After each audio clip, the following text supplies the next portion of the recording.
KIIT Kalinga institute of industrial technology, एक बहुत बड़ा नाम। अगर हम रेप्यूटेड कॉलेज की बात करें तो एक बहुत बड़ा नाम, जो कि भुवनेश्वर में स्थित है ये कॉलेज।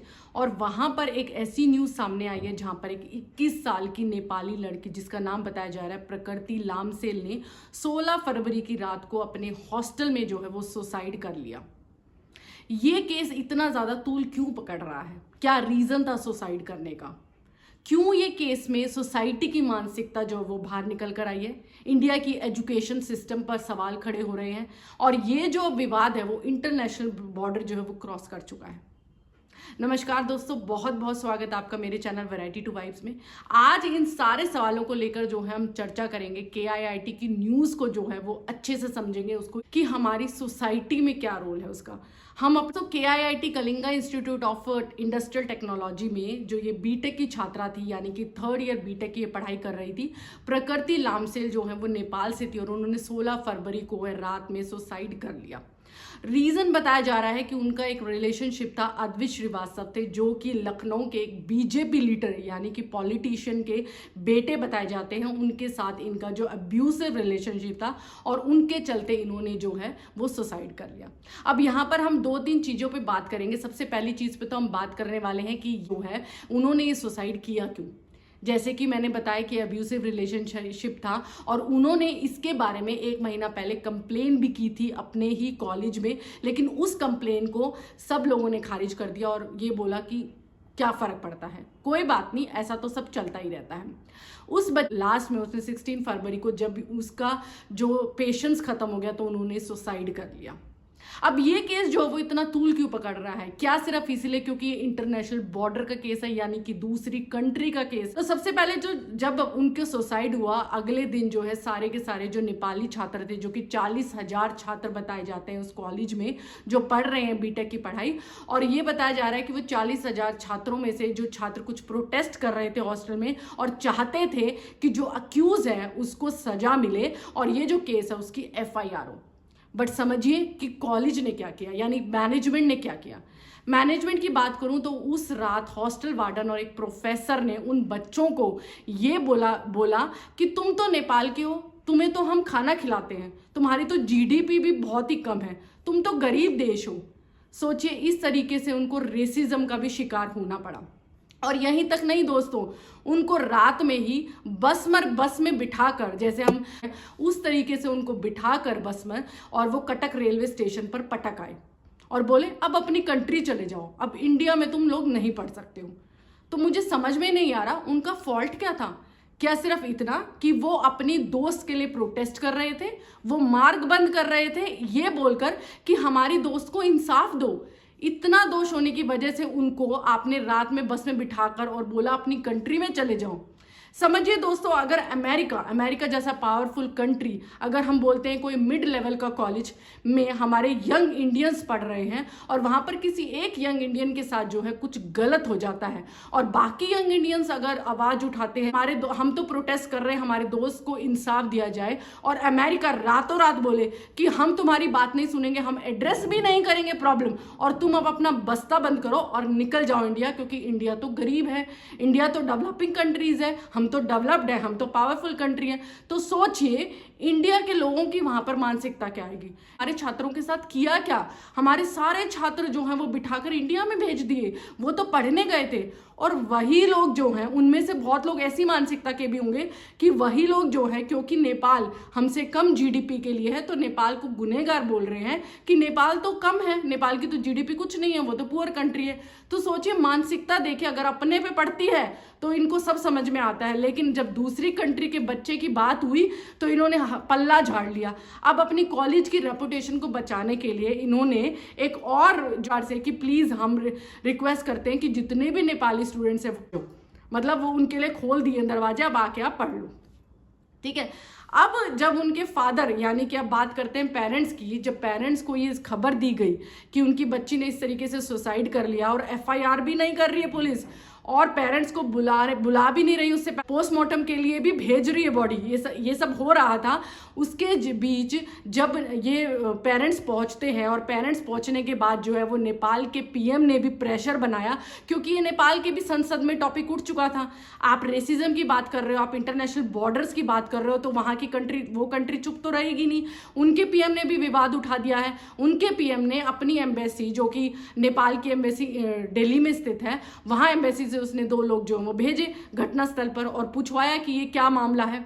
उसके बाद उनके जो पेरेंट्स हैं, यानी उसके फादर हैं उस लड़की के, वो पहुंचते हैं और जो मम भेजते हैं। अब ये देखिए, समझिए, फादर को भेजा। अब फादर जैसे ही बात करके बाहर आते हैं तो मीडिया वाले उनके माइक मुंह में डालकर पूछ रहे हैं आपको कैसा लगा।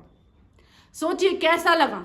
पहली बात तो उनका ट्रस्ट खत्म हो गया है। उन्होंने दूसरी कंट्री में अपने बच्चे को पढ़ने के लिए भेजा और उसकी बच्ची के साथ ऐसा हुआ, बच्ची के साथ ऐसा। उसके बाद कॉलेज ने क्या किया और अब कंट्री क्या कर रही है, तो वो तो ट्रस्ट पहले शेक हो लिया। दूसरा, इंसानियत नहीं है मीडिया में भी। मरने के बाद वो अपनी बच्ची को खो चुका है, उसको थोड़ी शांति दे दो। आप जाकर उसके मुंह में माइक डालकर पूछ रहे हो उनके फादर से कि आपको कैसा लगा। भाई, अपने बच्चे के मरने के बाद कैसा लगेगा एक बाप को? तो उसमें भी कोई इंसानियत नहीं है। कोई, देखिए, शून्य इमोशंस हो चुके हैं लोगों के। दोहरी मानसिकता है कि अगर अपने साथ होता है तो हम हाय हाय हाय हाय करेंगे, लेकिन अगर दूसरे के साथ होता है तो कुछ नहीं करेंगे। और यहाँ पर मैं बात करूं, ऐसा समझिए कि हम अपने बच्चों को स्कूल में क्यों भेजते हैं। हम अपने बच्चों को स्कूल में इसलिए तो नहीं भेजते कि वो मैथ्स पढ़ लेंगे, इंग्लिश पढ़ लेंगे, सोशल साइंस पढ़ लेंगे, कुछ टॉपर बन जाएंगे। हम इसलिए भी भेजते हैं, जो हमारी बेसिक एजुकेशन सिस्टम भी बोलता है कि बच्चा अपने घर से तो वो चीज़ सीखता ही है। अगर माँ बाप आपस में कैसा बिहेव करते हैं या माँ बाप दूसरे लोगों के साथ कैसा बिहेव करते हैं, तो ये बच्चा तो सीख ही रहा है। साथ साथ बच्चा ये भी देखता है स्कूल में जाके कि उसे सोसाइटी के साथ कैसा बिहेव करना है। तो ये भी स्कूल कॉलेजेस का ही रिस्पॉन्सिबिलिटी है, उस बच्चे को सही डायरेक्शन में लेकर जाए। वो बच्चा अगर कहीं गलत डायरेक्शन में जा रहा है तो उसे लेसन दे और उसको सही डायरेक्शन पे भी खींचे। ये स्कूल कॉलेजेस की ही जिम्मेदारी है कि सोसाइटी में उसे कैसा बिहेव करना है, इसे भी सिखाएं। ये नहीं कि academics, English strong, math strong, सब पे टिक मार्क एंड देन आप आउट हो जाओ। तो और इसीलिए मैं ये बात बोल सकती हूँ कि ये कलिंगा की इंस्टीट्यूट ऑफ इंडस्ट्रियल टेक्नोलॉजी की ही स्टोरी नहीं है। ये हमारे इंडिया में बहुत ऐसे प्राइवेट कॉलेजेस होंगे जो आए दिन खुलते हैं, वो भी ऐसी मानसिकता के हैं। उन्हें भी अपना जो है वो बचाना है, मैनेजमेंट को अपने कॉलेज की रेपुटेशन बचानी, ये इस तरीके की सोच रखते हैं। क्योंकि अब ये बिजनेस हो चुका है एजुकेशन सिस्टम। बच्चों को पढ़ाया जा रहा है सिर्फ रोबोट की तरह कि ये सब्जेक्ट्स पढ़ लो और गए। इंसान कैसा बनाना है, उसको सोशल, उनको क्या रिस्पॉन्सिबिलिटी सिखानी है, सोशली वो कैसे बात करना चाहिए, उन्हें अपनी फ्रीडम ऑफ स्पीच होनी चाहिए, बात करने का क्या तरीका होना चाहिए, कोई नहीं समझाता ये। और इसीलिए जो केसेस हैं वो कॉलेजेस में और इन सब में देखने को मिलते हैं, क्योंकि जब स्कूल में अच्छी आप पढ़ाई के साथ साथ आप अच्छी चीज़ें नहीं, सिस्टम से भी है कि अगर ऐसी चीज़ें हम लोग स्कूल में भी समझाएं बच्चों को कि ये चीज़ें गलत हैं, आप अगर अब्यूसिव हो और इस तरीके की चीज़ें करते हैं तो वहीं पे उनको स्टॉप करें। और अगर आप स्कूल में आपको लगता है कि ये नहीं हुआ है तो कॉलेज में नेक्स्ट स्टेप तो है ना, कॉलेज में उसको ठीक करो ना। आपने कॉलेज में भी इस चीज़ को नहीं किया, ये केस को सिर्फ कवर अप किया कि किस तरीके से अब हम जो अपनी रेपुटेशन बनाए। और यहाँ पर अपने कॉलेज की रेपुटेशन की पड़ी है, देश की रेपुटेशन की नहीं पड़ी है। यहाँ पर देश की रेपुटेशन दाव पे लगी है क्योंकि ये इंटरनेशनल बॉर्डर का केस हो चुका है। सोचिए अब नेपाल के स्टूडेंट्स क्या करेंगे, क्या वो दोबारा भारत में पढ़ने आएंगे? ट्रस्ट इश्यूज नहीं होंगे तो इन्होंने तो अपना खुद का नुकसान भी किया, अपना तो किया ही है, भारत का भी नुकसान किया है। ऐसे कॉलेजेस बहुत होंगे, आप एक का नाम लेंगे यहाँ पे 10 निकलेंगे इस तरीके कॉलेज जो इस तरीके की मानसिकता रखते हैं। अगर हो सकता था तो अच्छी बात यह थी कि अगर उस बच्ची ने कंप्लेन की थी आप उसको उसी टाइम एड्रेस करके उसका कुछ तो सोल्यूशन निकालते, उसके पेरेंट्स को बुलाते, इधर के पेरेंट्स को बुलाते, कुछ तो करते। आप पता है भाई कौन से देश में हो, कहाँ होता रहता है ऐसा, वो छोड़ दिया आपने। अब बच्चे ने सुसाइड कमिट किया, उसके बाद अब कवर अप कर रहे हो, FIR नहीं कर रहे हो। जिन बच्चों ने प्रोटेस्ट किया उनको भगा दिया कि निकलो बाहर अब हमारे देश से, हम तुम्हें अपना नहीं पढ़ाएंगे। 2-3 दिन बाद आपको लगा रहे यार बहुत ही खराब हो रहा है रेपुटेशन, अब तो वो एक अनाउंसमेंट करा दी कि वापस आ जाओ।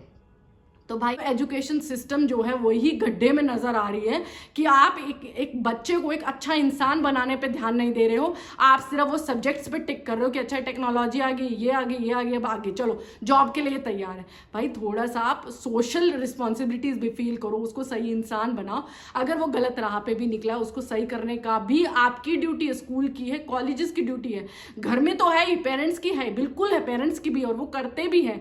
लेकिन साथ साथ एक स्कूल और कॉलेज से भी क्योंकि बच्चा जो स्कूल में टाइम स्पेंड करता है, कॉलेज में टाइम स्पेंड करता है, उतना वो घर में नहीं दे पाता। तो आपकी तो डबल रिस्पॉन्सिबिलिटी है, बट आप वो नहीं करते हो। आपको सिर्फ उसको रोबोट बनाना है, रोबोट बन के फिर अगर प्रॉब्लम्स लेकर आता है तो वो भी आपको सॉल्व नहीं करनी है।